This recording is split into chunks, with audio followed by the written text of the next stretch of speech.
Senator, of course, just talking about your father with a friend of mine just a few minutes ago, and I certainly hope he's doing well, and I hope that you had a great 4th of July as well. We did. We're very excited. My dad will be celebrating his 90th birthday this August. Oh, my goodness. Well, congratulations to him, and I certainly hope he and you and the family and everyone are doing well. But, you know, Senator, we had to have you on, and I understand your time is limited. We've been talking all this week regarding this new package of aid, military aid to Ukraine. This has been the biggest hot button issue. The Pentagon, are they sending these air interceptors? Are they not? Are they going to send them? Are they not sending them? Are they frozen? Are they unfrozen? Meanwhile, of course, we've also talked about the fact that the U.S. has been expending these very same type of precious missiles in the Middle East, in the Red Sea, in other places. So when it comes down to the U.S. from a foreign policy perspective, how should we be looking at this? I guess the first question I would ask is who's going to pay for them? So if we're going to send more missiles to Ukraine, who's going to pay for them? Is Ukraine going to pay us? Of course not. This is it's a gift. But, you know, nothing in life's really free. We're $2 trillion in the hole. So we're going to have to borrow money from China to buy weapons to send them to Ukraine. That doesn't sound like America first, and it doesn't sound like it makes America stronger. There have been many people who have pointed out that our debt actually is the greatest threat to our national security. So going further in debt to give weapons to Ukraine, I don't think is good for our national security. It actually makes us less safe. Well, and we look at the safety and security of the United States. This is something that we've heard from members of the defense establishment, just analysts. Was a prior intelligence analyst myself.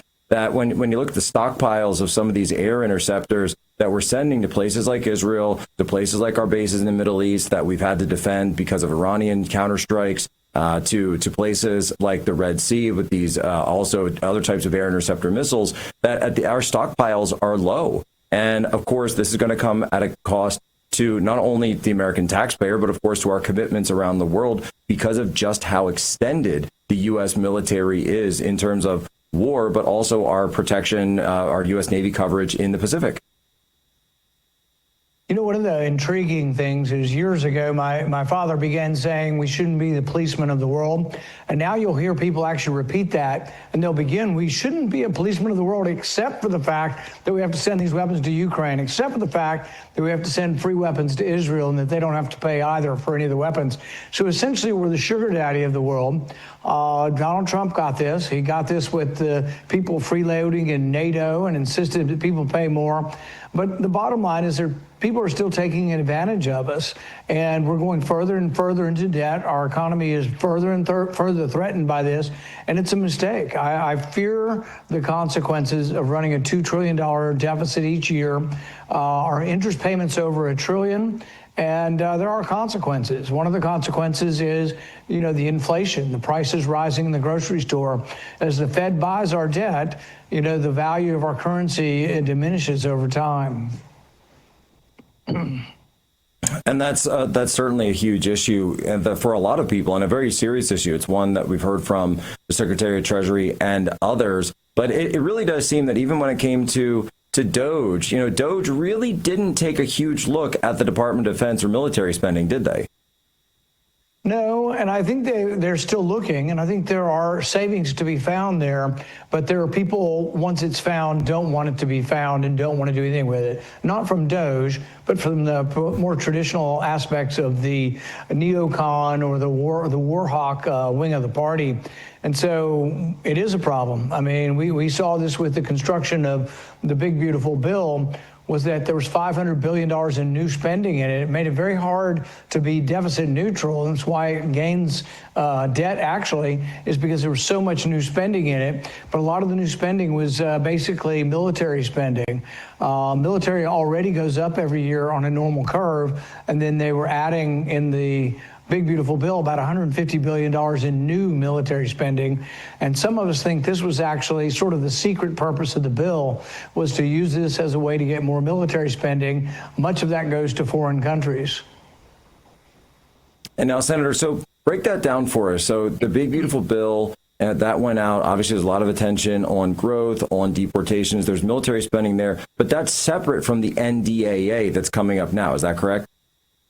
Yeah, there's a defense authorization bill that comes forward each year. They're working on that at the committee level, and that it'll eventually come to the floor. And while we don't do a very good job at voting at individual appropriation bills, the one that we usually do is the defense authorization and the defense appropriation. There's about 12 other bills that we should do if we were doing our job, but the powers that be never bring forward the other individual bills. Ideally, we'd look at each individual bill and look at the spending on it. And we also would never shut down government then. You'd only be shutting down one department of government if you had a dispute with the Democrats. And this is what I've argued for years. Pass 11 of the 12, and let's say one of the bills has 80,000 new IRS agents. People say we can't get 60 votes. Shut it down. But you're not shutting the entire government down. You're shutting 1/12 of the government down that includes the IRS. There are ways in which we could push when we have a small minority but don't actually have a super majority in order to overcome the filibuster. But we've never done it because usually we put all of the stuff together, and this is what I predict will happen in September. This isn't the last of big, beautiful bills. There's going to be a big, beautiful omnibus come the end of September, and they'll be asking us to take it or leave it.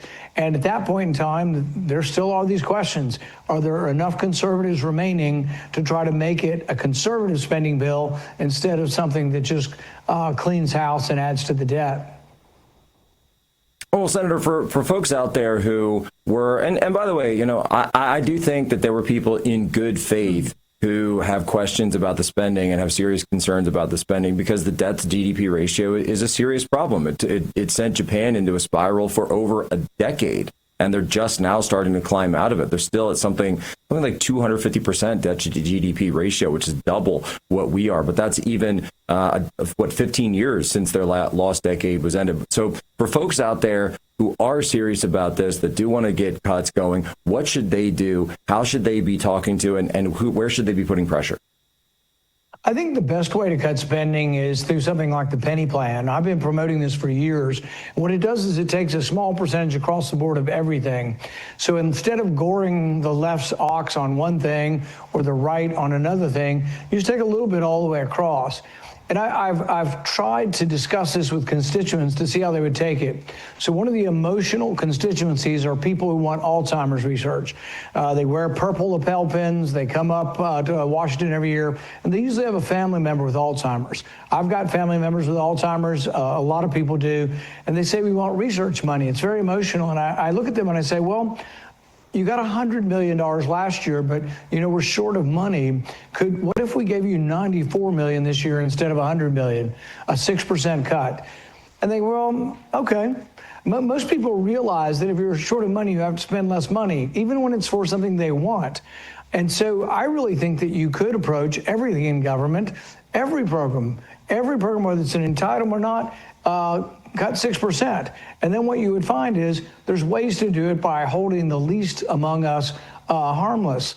You know, if you don't want the poor to be hurt by Medicare cuts in the expense, means test it. So have the poor will get the same Medicare. The wealthy will pay more for their Medicare. You know, if you make $500,000 a year in retirement, you still pay only about half of the cost of your Medicare. The government still subsidizes half of your Medicare if you make $500,000. Senator, we just had we have is ridiculously inadequate. We're just out of time. We had actually just had Congressman Donalds on the other day. We had to talk about he had the same exact statement as you. Senator, thank you so much for joining us. Everyone go follow Senator Rand Paul. See everything that he's putting out. If you do agree, disagree, hey, he's always willing to come here and be open about where he stands. And that's what it's all about. Be right back in Defense Daily.